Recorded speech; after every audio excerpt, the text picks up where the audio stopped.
ils ont à peine posé le pied au sol que ces touristes repartent au pas de course. 700 personnes sont parties d'Égypte cette nuit en catastrophe pour débarquer à Montpellier sur 4 vols spéciaux.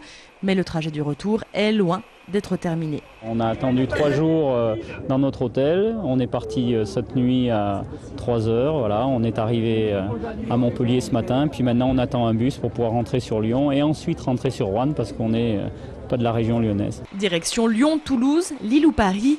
15 heures de route attendent certains.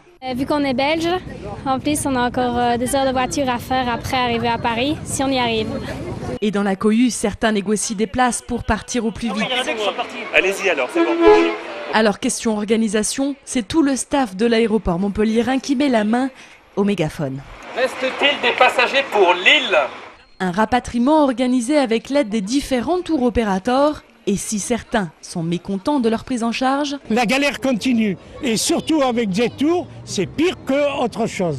La plupart n'ont rien à redire. Nous on est avec Fram et franchement ils se sont occupés de tout, ça a été impeccable, rien à redire. Hein. On n'a rien déboursé de plus, tout a été pris en charge, on était informés des événements heure par heure. Thomas Cook était présent, Fram était présent et Nouvelle Frontière était présent.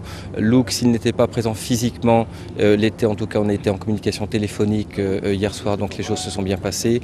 Et le but en tout cas c'est que tout le monde a joué le jeu et on a mis toute la concurrence de côté.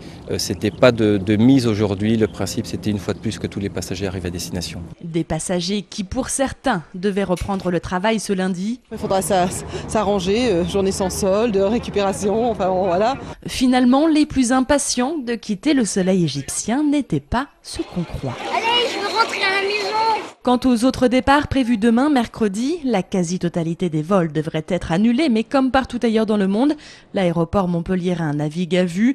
Pour le 7e jour consécutif, le ciel aérien est donc toujours aussi imprévisible.